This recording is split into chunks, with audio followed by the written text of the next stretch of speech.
Oh, hello everybody. Welcome to this special Wild Portishead show tonight in conjunction with Portishead Town Council. We are joined by some very esteemed guests this evening. I'm going to hand over to Councillor Paul Gardner to explain what we're going to be doing tonight. But you are, as viewers, you are more than welcome to ping questions up in the comments and we'll try and bring them in onto the show. So Paul Gardner, Councillor Paul Gardner, over to you. Yeah, good evening, everyone. Thank you, Jonathan. The purpose of tonight is just to inform people about the local plan from North Somerset and particularly the potential impact in Portishead. We really wanted to give people some facts so they can and encourage them to fill in the consultation, as many people as possible. So that's really the purpose of tonight. This has been recorded, so if your connection goes or your friends can't get in, there will be a recording for people to watch. So I, obviously a town councillor, I had a bit to do with the last campaign about 4 years ago to try and prevent development around Western Bigwood, and also did a lot of work on the Portishead neighbourhood plan a couple of years ago. So I'll just introduce the other guys. Peter, would you just like to say a few words? Peter, can you hear me? Peter Burton, District Councillor for Southwold. Can you hear me, Paul? Yeah, I've got you now. Yeah, thanks. Peter Burton, Councillor for Southwold. Yeah. Thanks, Peter. Yeah, Chris.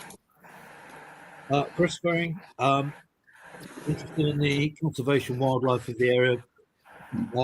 Lifetime experience of looking at that, and also not just the natural environment, but also have a fascination with the human environment as well. We go together. Absolutely.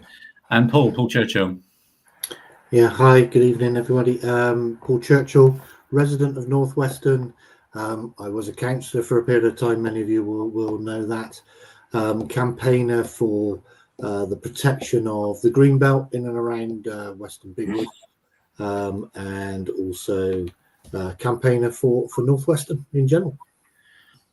Okay, thanks, guys. I'm just going to do a little bit of introduction in terms of the current local plan proposals. Then I'm going to hand over to Peter, if that's okay, Peter. I think it'd be great if you could just give a bit of a historical context, because obviously, this land has come up in the past many times, and that would be brilliant if you could do that.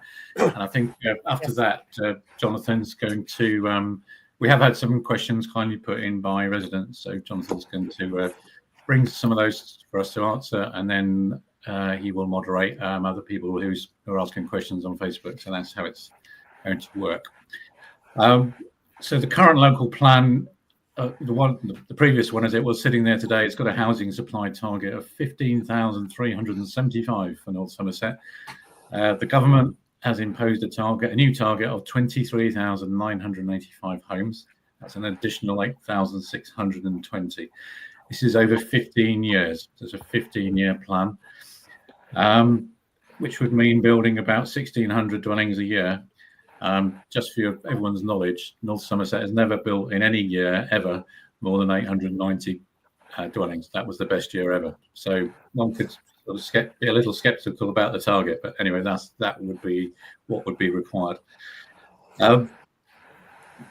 Basically, North Somerset, in this additional sites consultation, what you've seen, they've got 3 categories of sites.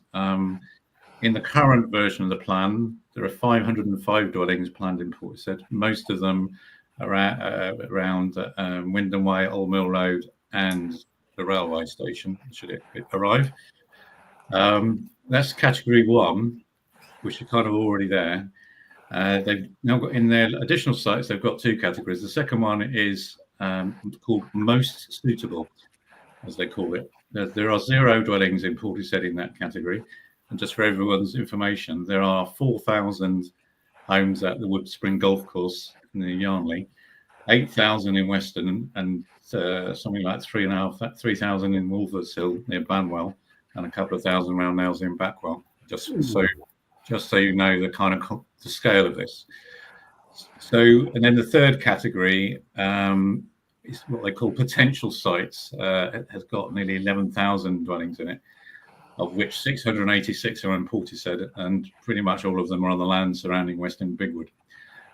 So just to give you the scale. So it means that to meet the target, they need about 10% of this 11,000 extra ones in their kind of sort of least suitable category, if I put it like that. All right. So that's to give you some context about what we're talking about here.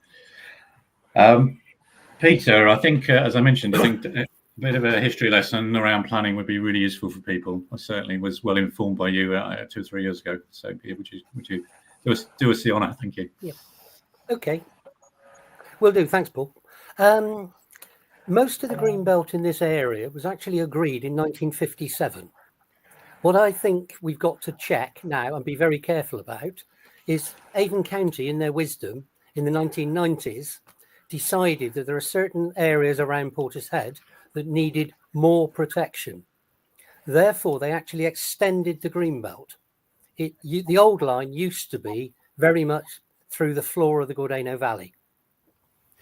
They extended the green belt virtually to the boundaries of where we now live. So that is the green belt, which I think the county had very special reasons at the time to bring it forward. So much so that Avon Wildlife Trust got very involved and started actively managing Western Bigwood. The town councils in the area got together and came up with a document called the Plan for the Gordano Valley, which Paul and the town council have revised some of the ecological data in it. And that document, I think, was very useful.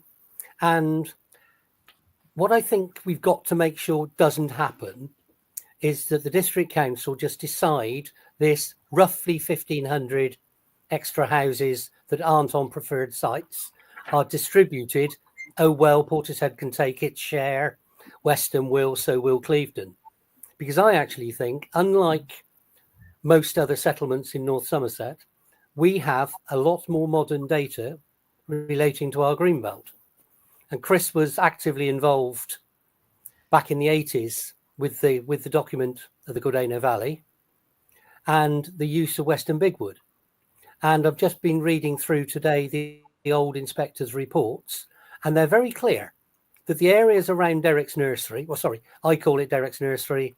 That's the land below Western Bigwood, owned by two different people now. But that land is vital in the view of every ecologist who's looked at it to protect the integrity of the Gordano Valley, which has a national nature reserve in it and a lot of other unique habitats. And it's the connectivity that's important. It's not necessarily the agricultural use at the moment. It's the free access to the Gordano Valley from Western Bigwood. And the same thing applies to a large amount of Portishead Down. And the other interesting point I thought the inspectors came up with on that is the piece of land between Western Bigwood and Forehill, which again, the inspector was very clear. It needed protecting for ecological reasons because it was a corridor to the Forehill. Now, I think we've already, as I found out today at a meeting, Portishead has submitted more comments than any other area to this consultation. And I know Mark Hannaford well, and I actually believe he is genuine when he says this is a genuine consultation and he wants to hear people's views. So this is why I mentioned to Chris that we ought to make sure that genuine, sensible views are put in, because it's all very well to say the schools aren't adequate, the doctors aren't adequate, and all the other things which every other district and every other town in the district is going to come forward with. I think we have unique and particularly important reasons to protect the area around Western Bigwood.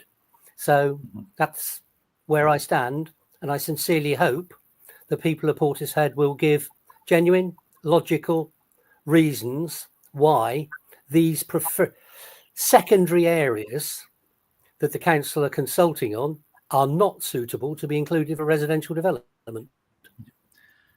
Thanks, Peter. And I've agreed today that when the consultation's over, Mark.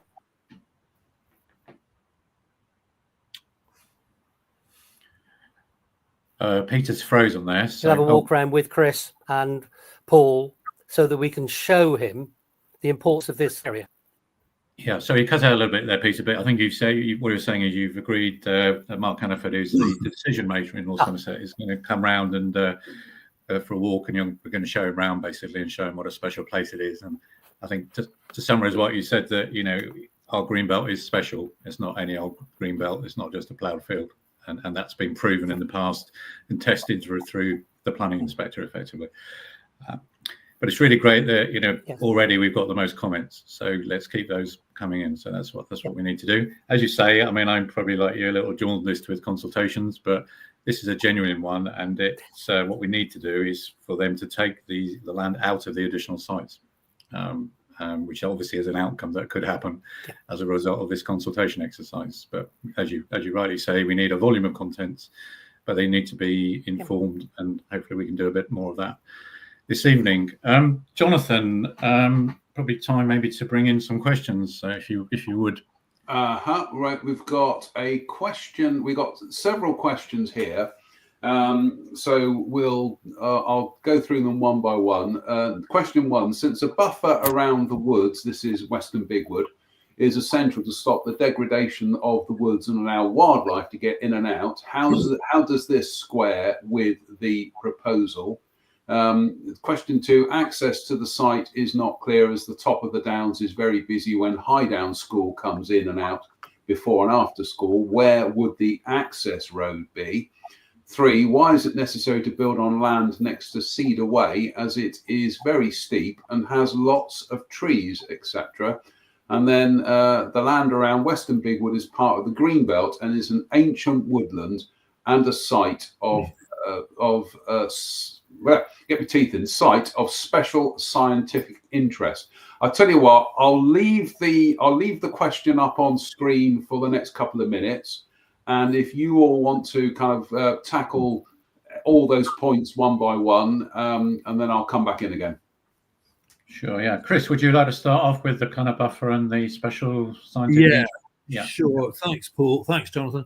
I mean, basically, the buffer zone is absolutely essential, and I believe Councillor Burden just mentioned what I was always led to believe, and that is the fact that if we look at the southern side of Western Bigwood, the buffer was the road, and that was always seen to be the preferred buffer zone for the woodland, giving it that special protection. So I think we're getting an echo. I think the buffer zone is absolutely essential. If you take your mind back, if you've used Western Bigwood a lot, you will know. If you take your mind back to the lockdown period, the woodland was incredibly heavily used, and it's obviously the use of it has gone up over the years, and I believe the woodland is suffering simply because of the footfall. And if those people taking part cast their mind back to our first lot of meetings about Western Bigwood, which we had at the Somerset Hall, one of the things I was calling for was to increase the size of Western Bigwood by utilising some of the land to the north, and I believe that is also essential to the survival of the woodland, given the fact that we've already got. I think Paul says 30,000 people in Portishead now, Paul? Almost, so it's about 27,000, I think. Yeah. Is it? Sorry, I increased it a bit then, didn't I? So yeah, I think it's absolutely essential that we not just look at the protection of the wood and the buffer zones, we actually look at increasing the size of the wood, and we can do that quite naturally, and we can do that without costing the earth, so to speak, providing we can get the land protected in the first place. So do you want me to carry on to question 2, or is someone else going to do that? I'm just going to add, you talked about a buffer zone. I mean, I know from the ecologists that we've spoken to, they think that 150 meters is at the very least that you need. I know we did try to get that into the neighbourhood plan, but the planning inspector rejected it because it's not central government policy. That was extremely disappointing. But clearly, the ecologists say at least 150 metres. I think we have had another question about the size of the buffer. That's what we continue to push for, but we are hamstrung by central government planning policy on that one. So I was going to suggest maybe we look at question 4. And Paul, could you maybe take that one? Yeah, sure. So the site of special scientific interest, triple SI. Many people will see that referenced in documents about it. The land around Western Bigwood is all part of the green belt, as Peter said, and it's vital green belt for the continuation of the wildlife, the diverse wildlife that we see in and around Western Bigwood. Again, as Peter talked about, there's a wildlife corridor that runs right the way up through. And Peter, sorry if I'm using the wrong term here, but there's a flow of wildlife right the way from the Somerset levels all the way up through Western Bigwood, down into the valley, and out through to the estuary. And we need to keep that wildlife flow vibrant, so as we can all continue to enjoy Western Bigwood. The green belt is vital part of that, and we should do everything we can to ensure that the green belt remains green and protects the ancient woodland, and also protects the wildlife and flora and fauna that make this place a triple SI. Thanks, Paul. Did you want to add anything else, Peter, on the Western Bigwood? Can I just add on to that, Paul? Yeah, go on. Yeah. Yeah, I mean, basically, if you think back to our first meeting that we had at the Somerset Hall, in Wikipedia, which I directly quoted from at the time, it said that Western Bigwood was obviously an ancient woodland, but it was one of the top 50 examples in the whole of the country of a classic ancient woodland due to its flora and its fauna. That's worth pointing out. And if you walk across the southern part of Western Bigwood, particularly around about mid-spring to late spring, you'll see some pretty important plants that you're not going to get in the new woodlands, which are appearing, so say, everywhere. And also, it's well worth, when people are walking along the southern part of the woodland, looking out for the lime trees that are there. They're really quite unique. So it has lots of unique features on its own. But the fact that it cannot be taken as on its own, because if it was developed around it, and the width of buffer that you were talking about, Paul, to be quite honest, is quite frightening, to say the least. That there'd be so much pressure on that woodland, it would die. Yeah. That's it. It's the end. Yeah. You can protect it as much as you like, but if you're going to build right up to its fences, then it's dead. Yeah, you mentioned that obviously there's lots of rare wildflowers, orchids, but wildlife, including birds of prey, as we all see. Yeah.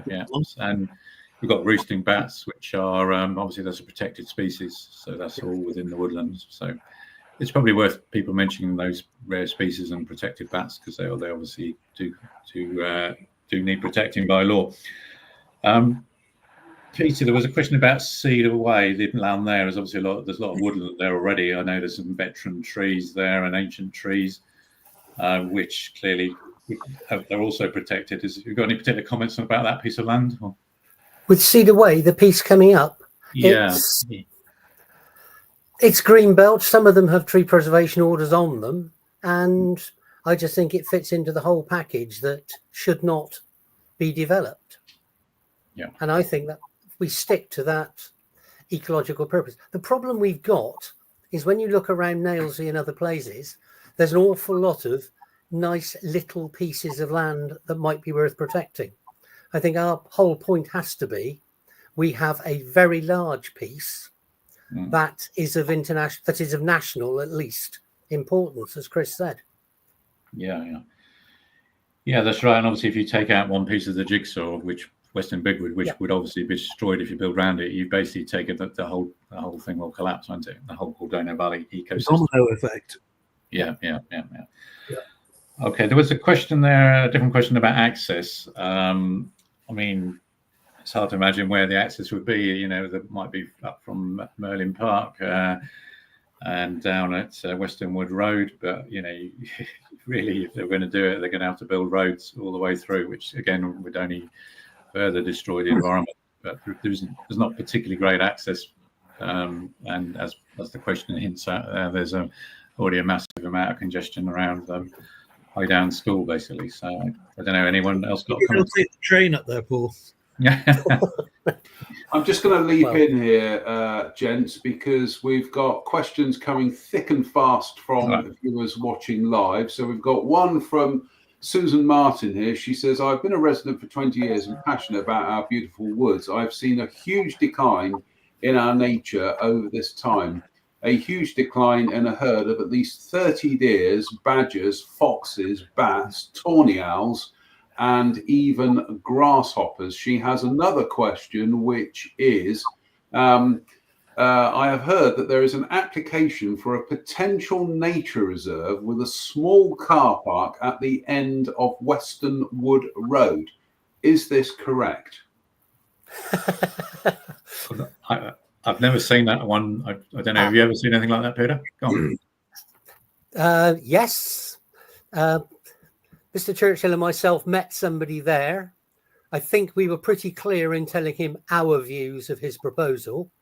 And when we looked into it in a little bit more detail, he happens to be a relative of the owner of the land.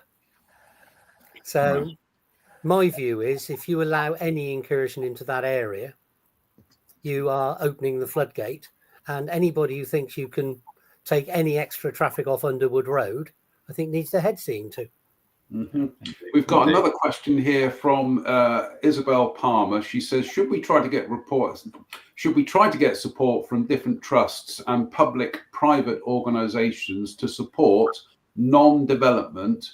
If so, which ones? Chris, that's probably your kind of remit, really, isn't it?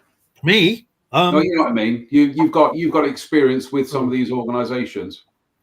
Yeah, I'm very mindful, actually, Jonathan, that of a little chat that we had with Laura this morning about when things become a protest, and I think everything that I've heard from Councillor Burden on the numbers of people coming in to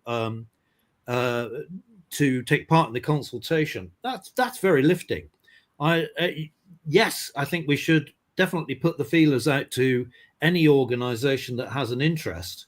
But at the end of the day, I think the thing that will speak the loudest will be the public's voice, the local community that already live here. And I have to say this now, one of the things that I really do not like is the fact that local people will very often get their views put down because they're a local point of view. I think that's an infringement of our democracy and our right to have a say. I believe those people that want to get something done and bypass people, they label those people as, what is it, NIMBYs? Something like that. And I believe that's an infringement on our right to have a say on what goes on. So I think I'm totally lifted by this event already on the words of Councillor Burden. So the fact that so many people are coming through, more so than any other area, wow. We've got another question here from Ben Sale. He says, do the horseshoe bats add any additional protection to the area? I believe the woods are a protected area for these bats, aren't they? I'm not sure where the roost would be. I believe the roost might be away from the wood, but that would be irrelevant, simply because it will be a flyway for them, and an important feeding area, or certainly the field surrounding would be. So that would all have to be taken into consideration. unless, of course, certain people in government that don't like bats and newts get their own way. Yeah, can I just add on Somerset's own map? They do show bats as being resident in Western Bigwood. So there will be bat species there, but I'm not sure if the horseshoes are in there. The specific question on the Greater horseshoes are, Chris. I've taken part in the survey, in the fortnightly survey of bats during the summer. That's not my point. My point is, are they flying over? We have feeding of most species. Yep. Around the area. Yep. But in the hedgerows, as a planning definitely. inspector, the council's barrister mentioned to me a while ago, there seems to be ways of mitigating for bats these days. So I think individual species are great, but I think we've got this really strong point that it's not the individual species, it's the entire environment that needs protecting and improving. And then let's not forget people. Let's not forget people either, because if you've got the number of people in Portishead that Paul says 28,000 or whatever, those people have got to have somewhere to go. Yeah. And they need to be able to go out and breathe away from the polluted roads, etc. And don't tell me the roads aren't polluted, because you only have to go for a walk first thing in the morning to smell the traffic. People need somewhere to go. People need the green environment. So I believe it's the last government that actually wrote a guidance on that. And when they were talking about the natural environment being important to the natural environment, the human aspect of that was added in. And of course, one of the catalysts for that was the pandemic, was how much people really needed for their mental health, for their physical health, the green environment, and they needed it close to them. We've got another question here. I'll bring this one in and then I'll disappear. Charlie Parsons asks, I would like information on who is applying for this planning permission. I'm a layman and I'm not sure if this is a partnership between developers and NSC, or Somerset Council, for a mix of housing, high net worth and lower income housing, or if this is for council housing. I would like also to know why this area was chosen, considering the fact that people come from all over Portishead to use the space rather than land on the outskirts, which has less appeal as a recreational space. Wouldn't this damage the appeal? Right. Charles, can I answer that one? Yeah. Charles, it's really quite clear. Nobody has put in a planning application on this land. The process is the district council has to come up with a plan to show development, to show where it wants development. And in that process, it has advertised asking for available sites. Now, so this letter went out to Uncle Tom Cobley and all to say, can you help North Somerset fulfill its housing requirements? So every landowner around who thinks they can sell their land for housing has put this land forward. And unusually this time, North Somerset are actually consulting on that document, because normally they do a lot more filtering before they consult. So what's happened is North Somerset have got a list of preferred sites which they want their development. And that is where the vast majority of the new houses are almost certainly going to go. But there is a shortfall. Hence, they're genuinely asking the views of local people which of the lower tier sites, which the council doesn't consider ideal, but they might be suitable. They're wanting to know what the public view is on any of these sites. And if, for example, the public hone in on a particular site and say that'll be fantastic, that's the one where it'll go. But I don't think that'll happen. So hence, I think this consultation, this type of meeting is really useful to give people good, solid reasons why the land around Portishead Down and Western Bigwood is worthy of maintaining as open land and greenbelt. And if that's the case, I'm assured by the executive member that that will be taken seriously into account. Thanks, Peter. It's probably just worth saying that they're absolutely right. There are no planning applications, but nearly all of the land around Weston Bigwood has got a developer interest in it. So when you check the ownership, you will find somewhere hidden behind a legal firm in Bristol. You'll find a developer. So for people who don't know, developers have these large land banks, and they sit on them. They hope that one of them one day will come up, and then they can make some money off it. And so, but they basically spread their bets by holding lots of land, and around here it's just as an interest. So yeah, that's the way it works. Yeah. I'm just going to dive in with. We've got another question here from Claire Aston. She says, "Can I ask if there's an option to change the fields into a community-owned asset for rewilding or diverse agricultural usage?" And that also kind of slightly vies in with what Agnes Van has said. Why can't the fields be registered village green? So I'll leave that one. I can answer that. We'd love to do that. The issue is that the land is owned by private individuals or stroke developers. So and the way the law works is it's their land. The only way that we could stop to do what you say is for the community to buy the land, which could potentially be an option.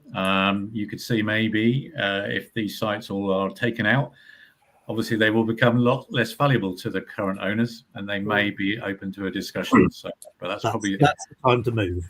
Yeah, and if people are interested in community land trust or something like that, I personally would be very happy to facilitate a discussion around that. But probably not immediately, but after this process has gone through, I think. Yeah. The other positive, Paul, if we can get this designation taken away, there is a real opportunity for the landowners to go in for biodiversity net gain. Yeah.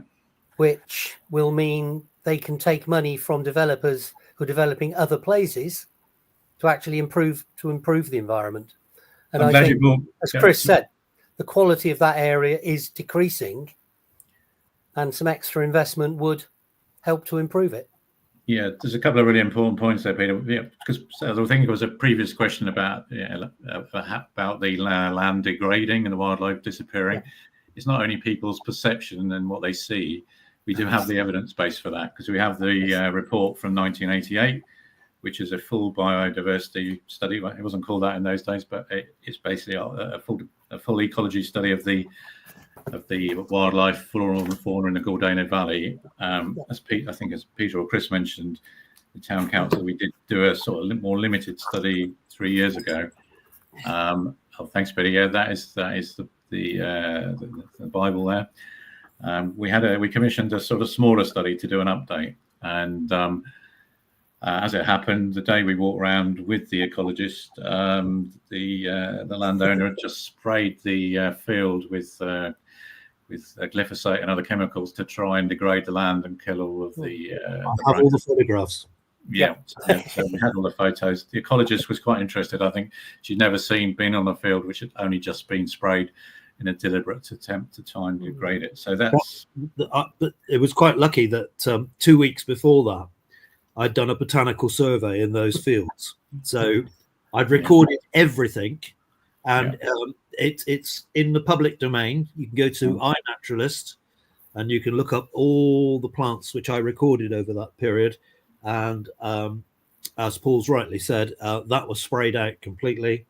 I was there 2 weeks after the spraying, and the last cowslip was laid dead from that poison. So that's the way they do it. The only positive out of that is we have got an up-to-date evidence base, and should this go further, having the evidence of the degradation over time is really important, because a lot of other places might say we've got a fantastic area as well, but they've got no evidence. So that's why we did it, and we may have to provide more evidence. We'll see as we go on. But, I'm minded of the incident going back 6 years ago, pre-COVID, when an ecologist was brought in to do an ecology survey of the field at Slade Road.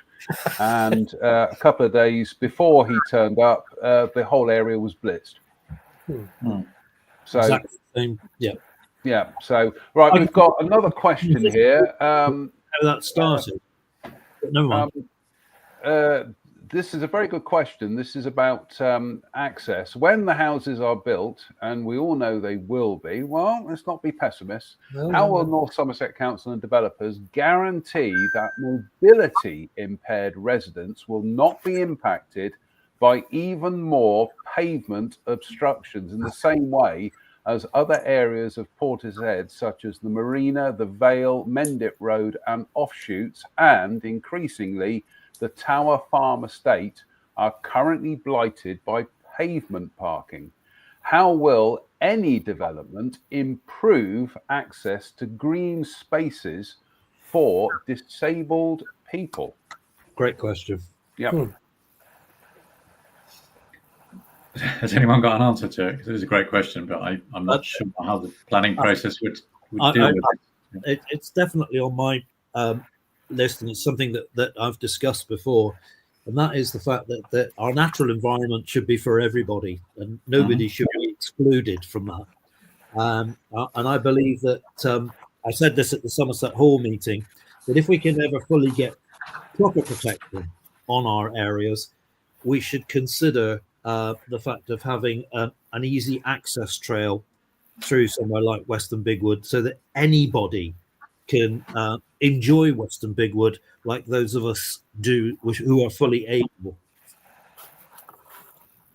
But in terms of the other bits of the road and things, I know I see the problem. I see prams having to be pushed out into the road because of I think really, Paul, that's up to you and your town council to sort out. Come on, sort it out. Thanks, Peter. Thanks, Chris. Rather. Yeah, I was going to say, do you have any other insights, Peter, into the? I mean, I think it's more of a public rights of way activity rather than a planning activity. But I don't know. What do you think? Yeah, it's general public rights of way.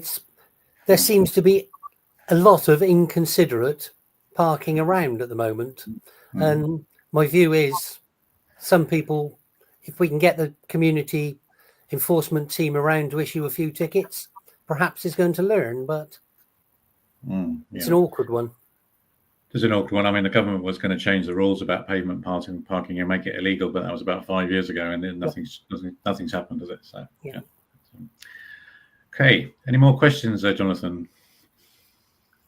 Yep, we've got some more questions here. How about this? 3 questions. How are local amenities going to cope with such a large influx of people? These include schools, shops, pharmacies, health centres, leisure facilities. How are the local roads going to deal with the increase in traffic? Will there be multiple access points to the new development?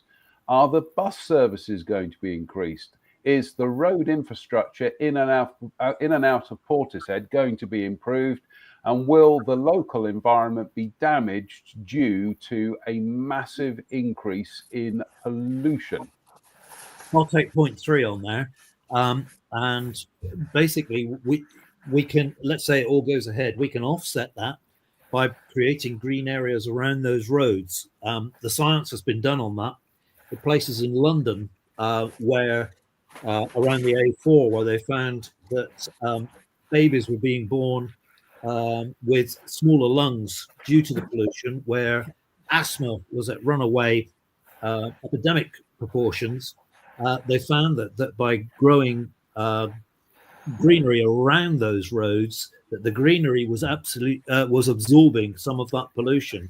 So you can build a natural environment to offset some of the pollution, not all of it, but some of it. I'm not sure I can really do the other ones. Oh, with the health centre thing. Now, I don't know if our MP's actually watching us tonight, but if he is, I've got an idea, and this is probably one for Peter and Paul as well.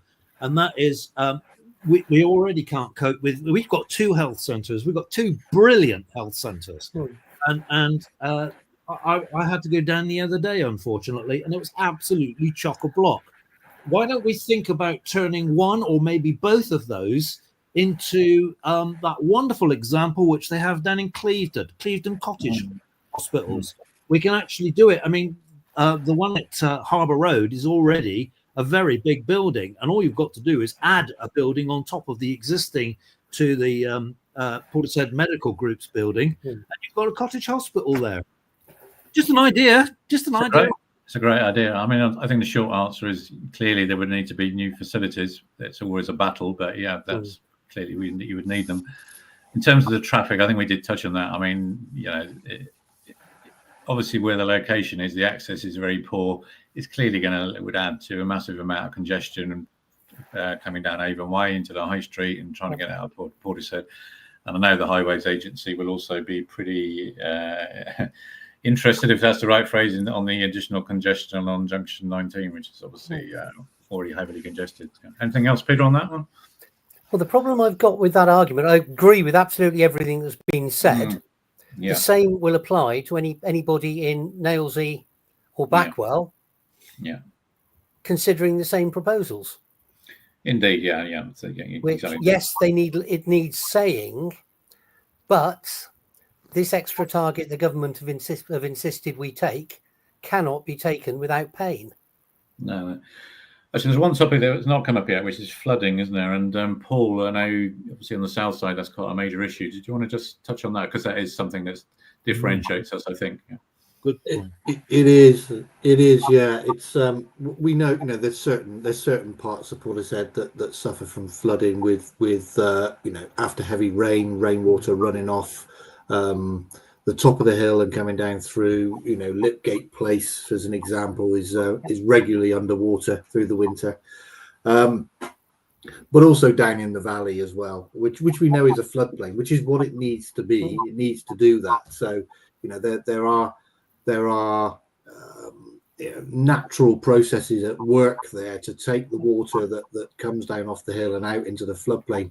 And the more we build on this land, the more that floodplain is going to be challenged, the more flooding we're going to see, and all of that will have an impact on the flora and fauna and wildlife that currently use the land and the fields. They won't be able to use it when it's underwater. Yep. And neither will people, because the two ways out are very low. Yep. Yeah. It's interesting, Paul.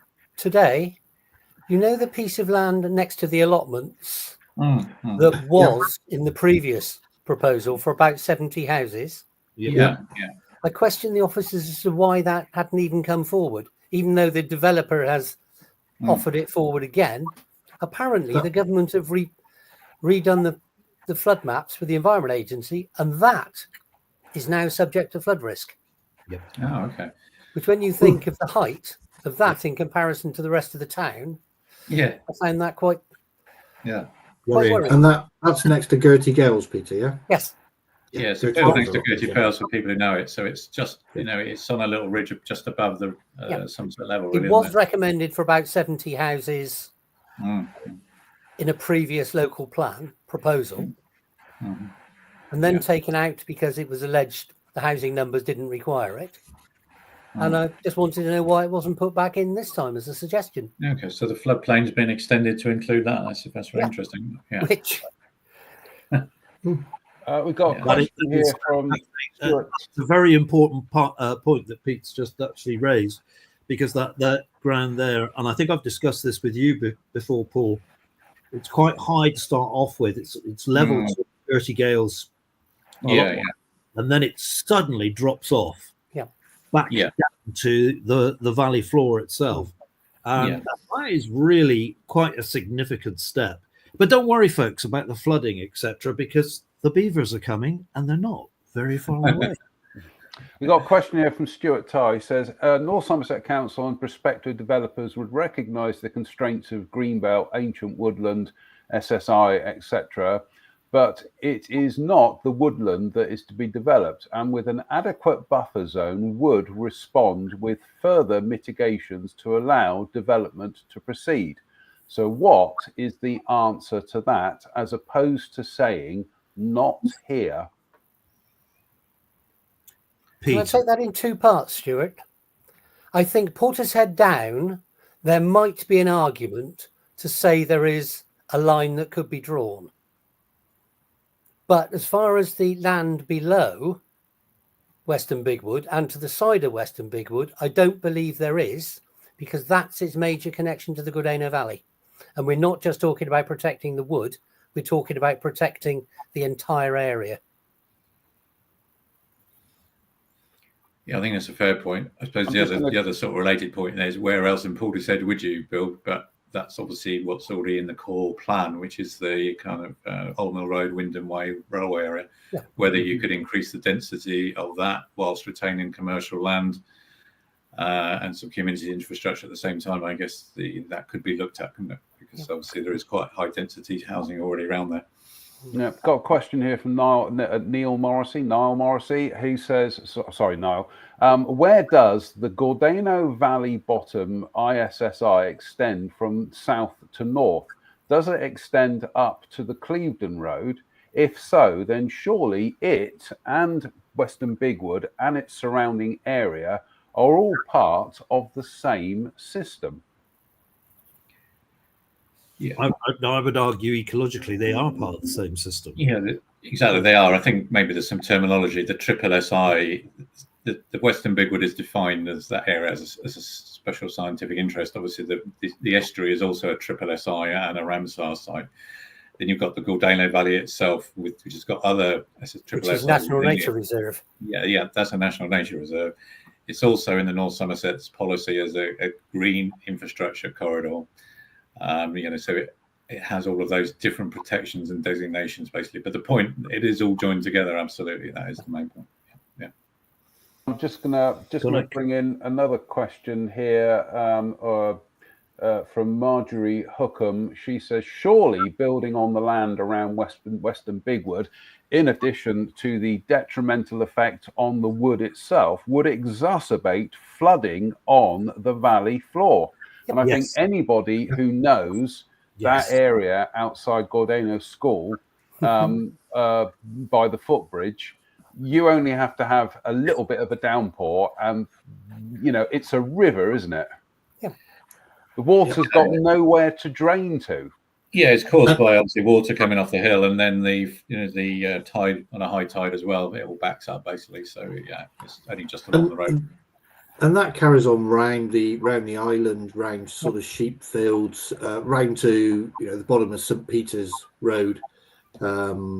It's a growing problem there. Yep.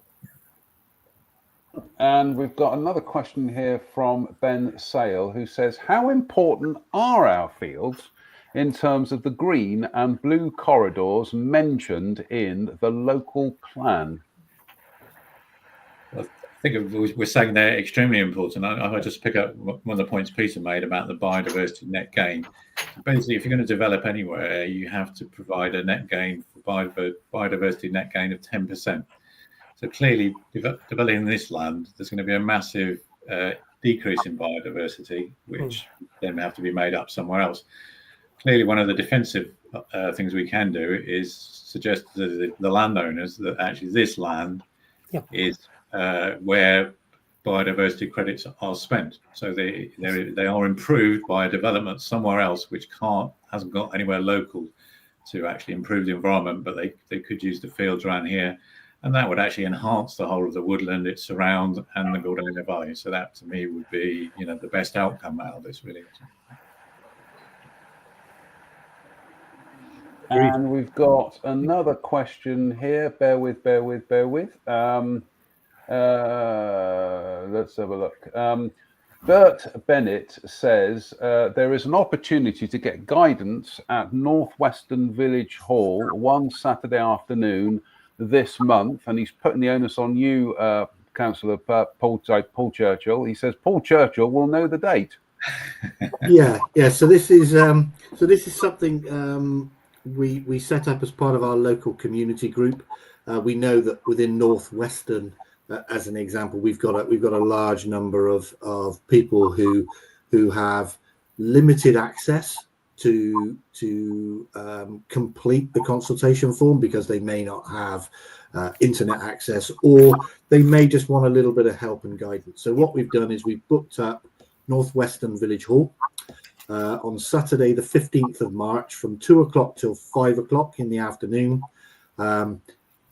Paul Gardner and a couple of other councillors have very kindly come along to answer any questions, along with a couple of the residents who are going to go along. We're going to have laptops, we're going to have tablets. We'll log people in, and we will, help them, assist them if they want it. But if they just need access to it, then we will leave them to fill the forms in as they see fit. It's just to give everybody who wants to complete the consultation, give them access to. Okay. On a similar line, Corinne Hines says, "Can you provide wording we can use in the consultation?" Okay, what we'll do after this is on the Town Council Facebook site, Facebook page, and if we can on the website, we'll just put some bullet points with the main points that we suggest people would like to make. As Peter said a couple of times, there are sort of arguments which are just the same as everywhere else, but we're kind of focused on the ones that are special to us.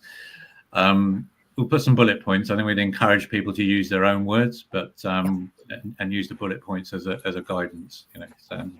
Okay. So we'll do that, and that will appear tomorrow. Okay. Brilliant. And we've got a question here from Emmy Thompson. She says, the airplane fuel lines a protection against development? I think this is down on the coast. No, it's running through Godano School, isn't it? Through the You've got the fuel dumps over at near Chalcombe Rise, and then there are pipelines. The answer is quite clearly yes, but a very narrow protection because it goes through Sheepfield Gardens. Mm. We thought we could protect the entire roundabout because of that. Mm-hmm. And we were proved wrong. We've got a comment here. I think this is from Robert Bull. I think this is regarding writing to North Somerset Council. Can you submit written, i.e. handwritten comments? I haven't found a facility to do that, which is pretty annoying. And so I went to the library as well, and the library have not received any paper copies. That's why we're doing this session at Northwestern, so that we can help people who haven't got access to online, basically. So it's pretty poorly for North Somerset. I have no idea why they haven't done a paper copy this time, but yeah. I think if you address to the planning department, yes, it would be taken into account, but the present chief executive wants absolutely everything done online and makes it as complicated as possible for somebody to use a pen and paper. You've got another question. I've got a question here from Susan Martin. She says, Natural England plays a crucial role in conserving and enhancing our natural environment, ensuring biodiversity protection and promoting sustainable land management. Given that this proposed housing development will inevitably impact local wildlife, green spaces, and potentially designated sites of environmental significance, how does the council, I assume that means Portishead Town Council and North Somerset District Council, how does the council intend to address these concerns?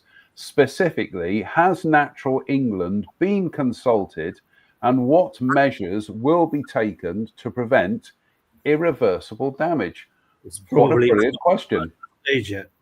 Yeah, I certainly have spoken to Natural England in the past when this came around last time, so we have a kind of relationship with them. They provided some advice on buffers, and there are obviously Natural England Environment Agency policies which kind of help, but clearly we would, assuming this goes forward in any way, we would obviously re-engage with them, because as Susan says, they can be very helpful. Surely they would only really get involved when there's actually a planning application. Yeah, that is a good point. That's right. Yeah. Or if it was included, if it was formally included in the local plan. This stage of consultation. Yeah. My aim, and I think it should be all our aim, is to stop it being mentioned in the next iteration of the local plan. Yeah. Exactly. Because it's going to be a very hard job then until 2040 for anybody to talk about development in this land, because the government are very clear. Yes, they want the housing figures, but they also want a plan-led approach. So if we can stop this land going into the next local plan, it's safe for 15 years. Yeah, exactly. We've got 15 minutes to buy it. Yeah. Yeah.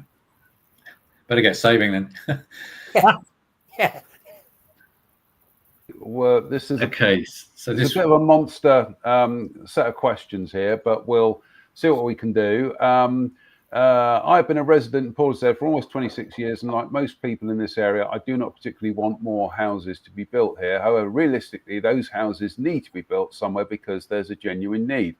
So my question is, shall we carry on rejecting the proposal altogether and objecting to any houses to be built, or as part of a negotiating compromise, as part of negotiating or compromise, suggest what would be the reasonable number of houses to be built around here and where, whilst still protecting the Western Bigwood?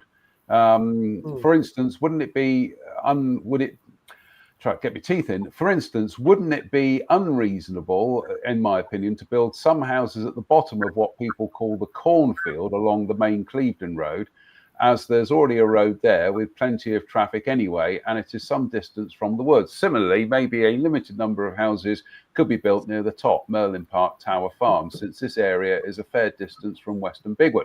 And there are already houses and roads there which potentially could be extended a bit. As I understand, the strongest objection to the new housing is the protection of wildlife at Western Bigwood. So it may be an idea to focus on that point and outline what would be the closest distance a limited number of houses potentially be built, but drawing a firm boundary, leaving enough buffer zone for the wildlife, but at the same time giving something to North Somerset, so maybe they could leave us in peace about this for the near future. Or in the case of, if we agree to some housing, will they push for more and it will never stop? Okay, I think we probably covered this to some extent, but I think what we're saying is all of the land around Western Bigwood is special. It's got special value. It's all linked together, so it all needs to be protected. So really, what we're trying to do is to take all of that out of the process at this stage. I think I mentioned, actually, in terms of Portishead, there is very little land left because it's all been built on in the past. The settlement boundary is very tightly drawn, so there's not really much spare land. You can see that's where they're aiming. And the only other piece of, which is already in the local plan, as I mentioned earlier, is around Old Mill Road, Wyndham Way area, which obviously is a brownfield site. And Slade Road. Yeah, sorry, Slade Road. The little orange dot at the bit at the top is Slade Road. That's like 22 properties that are put back on the development list as well. So those are the only place. That's the only other place besides the land around Western Bigwood, which is kindly highlighted there by Jonathan. Yeah. So yeah, I guess the other thing to say, yeah, there's some land. The only bit of land really is in the centre of Wyndham Way, Old Mill Road, basically. I'm just going to leap in there. There is an aerial view of Slade Road Field. There it is, highlighted. If developers wanted to build there, they've got two access routes. They've got downside at the top of the screen, and then they've got the road off Slade Road, which is obviously a private road. There we go. There is an illustration of how wide downside is. So unless you stop all the cars from residents parking there, you're going to have a devil of a time getting tipper trucks in and out of downside. And there we go. That's the access point from Slade Road. The annoying thing is that North Somerset Council realised the futility of trying to develop Slade Road Field last year when they offered to gift the land to Portishead Town Council. They have since performed a volte-face and put it back on the development list. So, and I know we talked about this the other week, Paul Gardner. So, yeah. Probably better not comment any further because it's a polite gathering. So, yeah, exactly. I can be a little bit less polite than Paul on this one. It will actually require a council resolution, a full council resolution, to allow that land to be built on. Yeah, absolutely, because it was a full council resolution to take it off, wasn't there? So. Yeah, And I've still got a very deep feeling. I cannot understand why, because I've been involved with the councils for many years on and off, and all have claimed being totally cash strapped.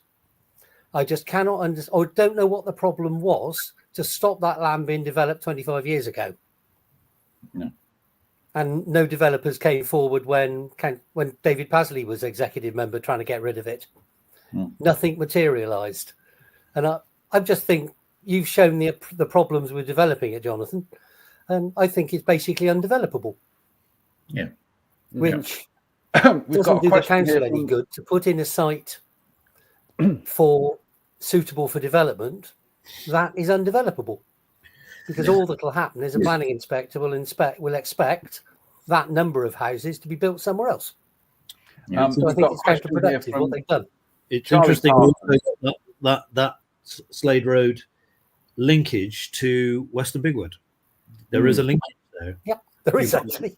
If there's a tree corridor that goes all the way to Western Bigwood, and I believe one of our friends, Jonathan, has actually got the evidence to say how important that the Slade Road field is for feeding species of bats. Yep. No, absolutely. We need green corridors. Yep. We've got a question here from Charlie Parsons. Says nature, wildlife, and the environment are all hugely important, of course, but the enjoyment of this green space by local people will be what most of us care about. In your opinions, how much weight would this hold in an argument against development of the space?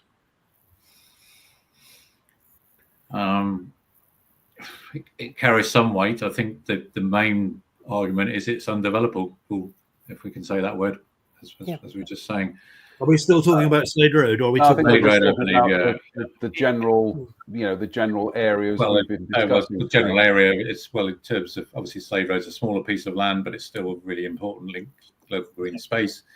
As we saw in COVID, people need green space to frankly survive, so and yeah, absolutely, Western Bigwood and the Strand in the same category, isn't it? So yeah. I think, and we've got observation here from Isabel Palmer. She says a high level of response objecting to the proposed developments was mentioned as important. How best can we further drive up awareness of these proposals and encourage residents to respond? Good point. Good question. I haven't got a clue. That's why I asked Chris and Paul to see if we could do something like this. Okay, so obviously, as I said, this will be recorded. Obviously, from people who are online, share this around. I know from a town council perspective, I know this was already advertised in the North Somerset Times today, so we'll get some more publicity there in the paper as well. But do share it with your friends and just have the conversations with your neighbours. Personal touch is always the best. So wherever you are at a football club, at your kids' party, whatever it is, just say to people, have you filled in a consultation? Because I mean, we had a drop-in session at the council on Friday. There was a couple of people coming along and they're obviously interested in it. And I said, have you filled in a consultation? They said, oh, no. I said, well, that's the most fundamental thing you must do. So if you just really word of mouth as well is important. So if there's anything else you think we should be doing, do let us know. I think Paul, Laura mentioned earlier on back up in the chat that what we're doing in Northwestern Village Hall, giving access.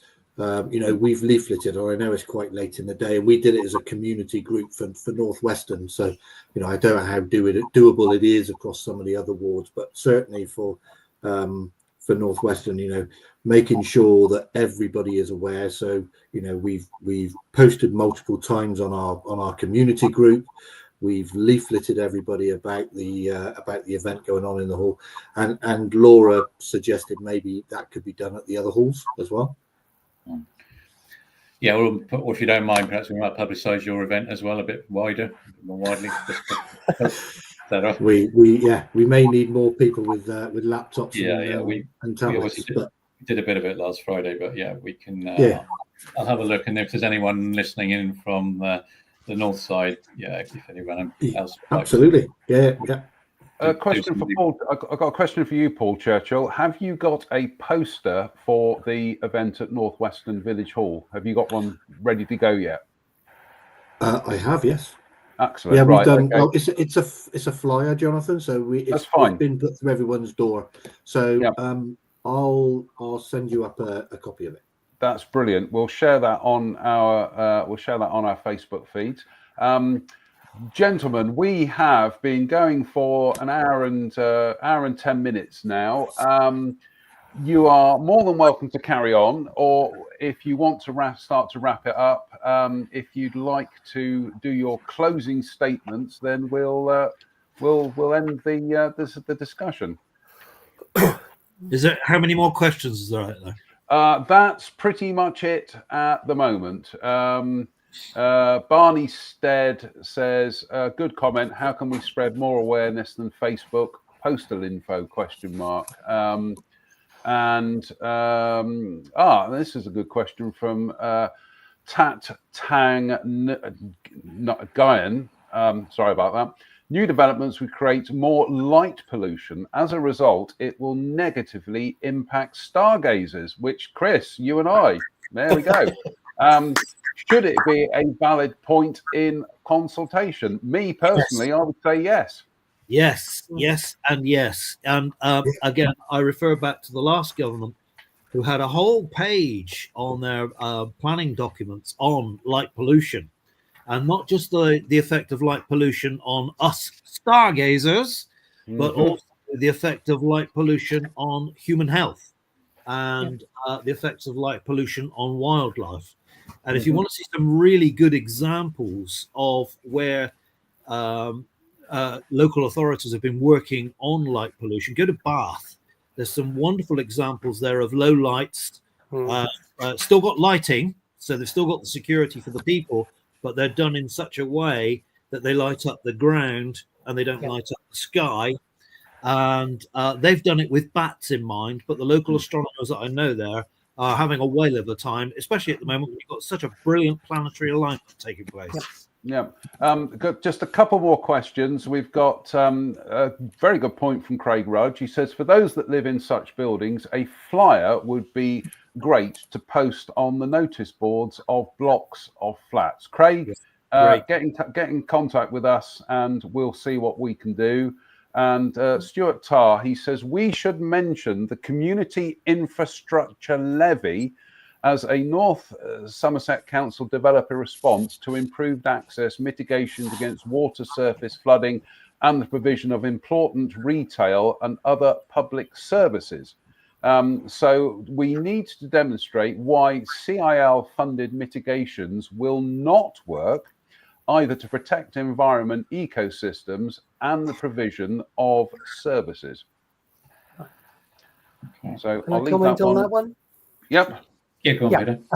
Hi, Stuart. As far as the SIL to mitigate our flooding issues, there's a grant application in at the moment for basically investigations to find out what pipes are blocked and where everything goes, because way back in history, council estates on the floor of the valley around Cadbury Road were built over ditches. Some had been filled in, some had been piped.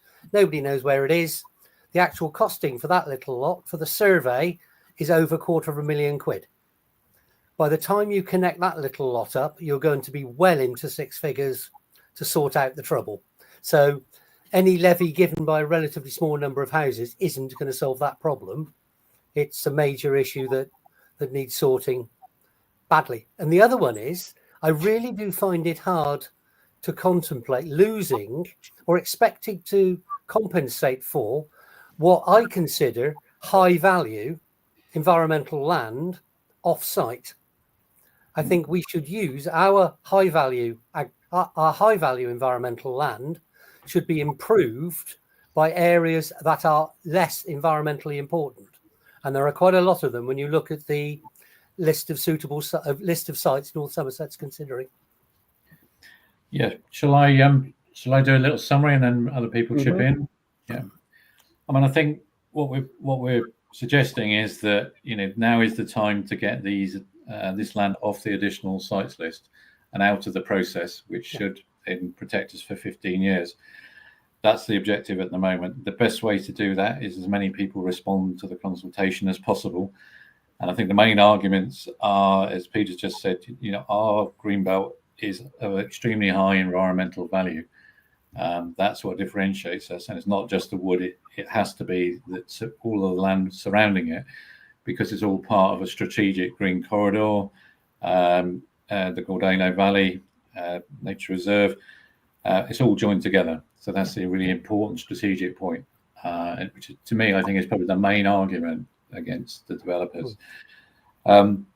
Obviously, you've got government national planning policy, which states that development must minimise impacts and provide net gains for biodiversity, and it doesn't allow degradation of SSSIs. So, important points from a planning point of view.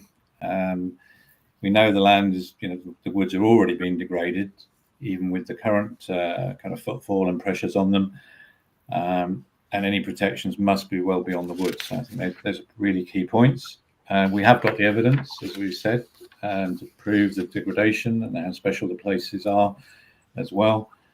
And I think to me that's really the core of the argument, really. I don't know, Peter, do you want to add something to that?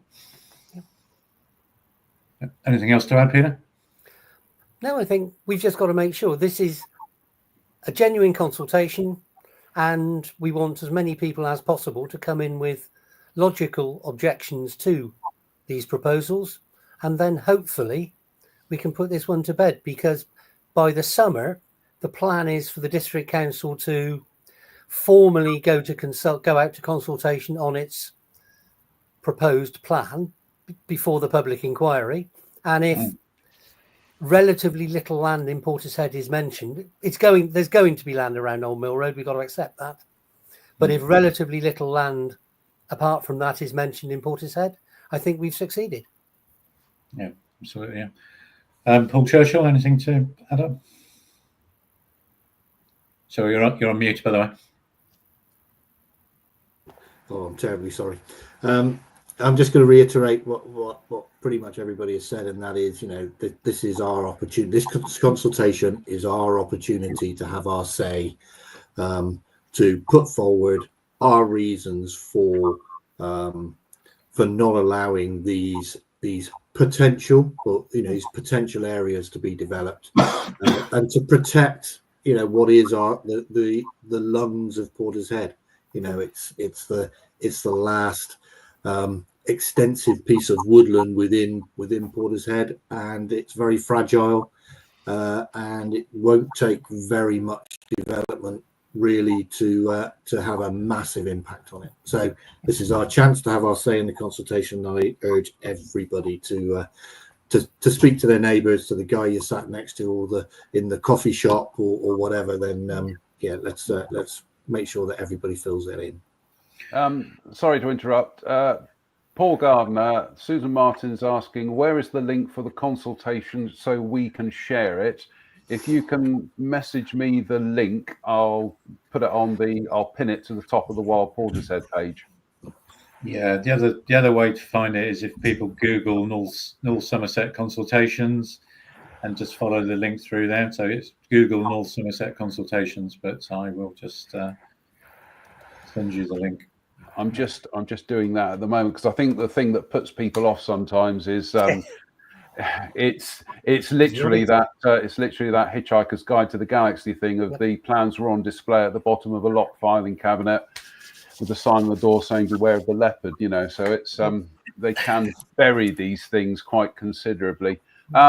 Gentlemen, thank you so much for your time tonight. A big thank you to everybody who tuned in.